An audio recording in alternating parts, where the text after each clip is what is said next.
Student, today our discussion topic is reversible reaction and dynamic equilibrium. In this topic, we will discuss the graphical representation of a reaction which is present on your book, page number 5. Let's discuss an example of hydrogen iodide. हम लोगों ने आज hydrogen iodide के example को discuss करना है, जो कि हम लोग ऑलरेडी प्रीवियस लेक्चर में डिस्कस कर चुके हैं। हम लोगों ने एक क्लोज क्लास लेनी है। क्लोज क्लास से मुराद है ऐसी क्लास जिसका मुंह बंद होगा। उसमें हम लोगों ने हाइड्रोजन गैस लेनी है और उसमें हम लोगों ने आयोडीन के वेपर्स लेने हैं। उनको हम लोगों ने हीट प्रोवाइड की थी और हमारे पास प्रोडक्ट में हाइड्रोजन आयोडाइड बन गया था। अब हम लोगों ने देखा कि जब हाइड्रोजन गैस और आयोडीन जो कि रिएक्टेंट हैं, इन्होंने आपस में जब रिएक्ट किया तो हमारे पास बन गया प्रोडक्ट में हाइड्रोजन आयोडाइड बन गया। अब रिएक्शन मूव हमारा कर रहा है लेफ्ट टू राइट और ऐसे रिएक्शन को हम लोग कहते हैं फॉरवर्ड रिएक्शन।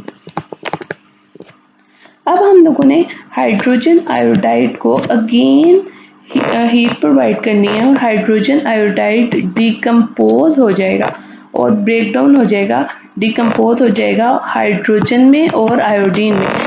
इस इक्वेशन में हम लोगों ने हाइड्रोजन आयोडाइड को हीट प्रोवाइड की थी और हाइड्रोजन आयोडाइड डिकम्पोज हो गया हाइड्रोजन में और आयोडीन में। तो ये रिएक्शन था हमारे पास रिवर्स रिएक्शन। अब हम लोग ओवरऑल रिएक्शन देख लेते हैं। यहाँ पे हाइड्रोजन और आयोडीन रिएक्टेंट है और इन्होंने आपस में रिएक्ट किया और हमारे पास बना दिया हाइड्रोजन आयोडाइड और ये रिएक्शन मूव कर रहा है फ्रॉम लेफ्ट टू राइट और ये फॉरवर्ड रिएक्शन है। अब हम लोग देखेंगे कि रिएक्शन के स्टार्ट में हमारे पास रिएक्टेंट की कंसंट्रेशन ज़्यादा है, इसलिए रेट ऑफ फॉरवर्ड रिएक्शन हमारे पास फास्ट होगा। जैसे जैसे रिएक्शन आगे बढ़ेगा तो रिएक्टेंट की कंसंट्रेशन में कमी हो जाएगी, यानी रिएक्टेंट चूँकि प्रोडक्ट बना रहे हैं इसलिए रिएक्टेंट की कंसंट्रेशन में कमी हो जाएगी और जो जब प्रोडक्ट बन जाएगा हमारे पास हाइड्रोजन आयोडाइड तो प्रोडक्ट की कंसंट्रेशन इंक्रीज हो जाएगी। जब प्रोडक्ट की कंसंट्रेशन इंक्रीज हो जाएगी तो फॉरवर्ड रिएक्शन जो सा है, रेट ऑफ फॉरवर्ड रिएक्शन हमारे पास स्लो हो जाएगा और लेकिन हमारे पास अब रिवर्स रिएक्शन जो सा है वो स्पीड अप हो जाएगा। और चूँकि अब हाइड्रोजन आयोडाइड ने डिकम्पोज होना है हाइड्रोजन में और आयोडीन में, तो अब रेट ऑफ रिवर्स रिएक्शन हमारे पास स्पीड अप हो जाएगा। लेकिन कुछ वक्त गुजरने के बाद हम लोग ये नोटिस करेंगे कि rate of forward reaction equal हो जाएगा रेट ऑफ रिवर्स रिएक्शन के। ठीक है, तो हम उस पॉइंट को हम लोग कहेंगे कि ये डायनामिक इक्विलिब्रियम के स्टेट में हमारा रिएक्शन जो है वो आ गया। इसमें हाइड्रोजन आयोडीन और हाइड्रोजन आयोडाइड की कंसंट्रेशन अब कांस्टेंट हो जाएगी। अब हम लोग इसको ग्राफिकल वे में देखते हैं। अब हम लोग ये आपको स्क्रीन पे एक ग्राफ नज़र आ रहा है, या इस पॉइंट के ऊपर आप नोटिस कर सकते हैं कि हमारा रेट ऑफ फॉरवर्ड रिएक्शन जो है वो ज़्यादा है।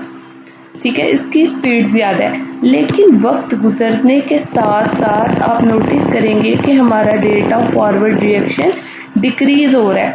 ठीक है, यहाँ पे rate of forward reaction decrease हो रहा है, यहाँ पे हमारा रेट ऑफ फॉरवर्ड रिएक्शन ज़्यादा है। रेट ऑफ फॉरवर्ड रिएक्शन हमारे पास ज़्यादा है। ठीक है, इस पॉइंट के ऊपर।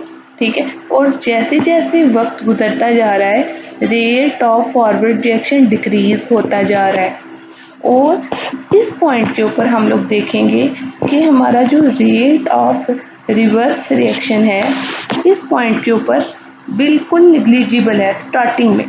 ये स्टार्टिंग पॉइंट पे स्टार्ट पे हमारे पास रेट ऑफ रिवर्स रिएक्शन बिल्कुल ज़ीरो है, लेकिन वक्त गुजरने के साथ साथ हम लोगों ने ये नोटिस किया कि रेट ऑफ रिवर्स रिएक्शन हमारे पास इंक्रीज होता जा रहा है।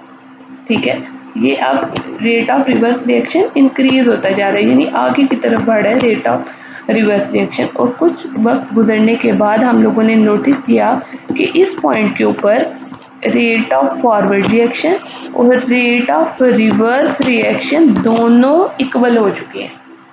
तो अब हम लोगों ने ये देखा कि रेट ऑफ फॉरवर्ड रिएक्शन इस पॉइंट पे और rate of reverse reaction equilibrium की स्टेट में आ गए हैं और बिल्कुल इक्वल हो गए हैं। Thanks for watching my video.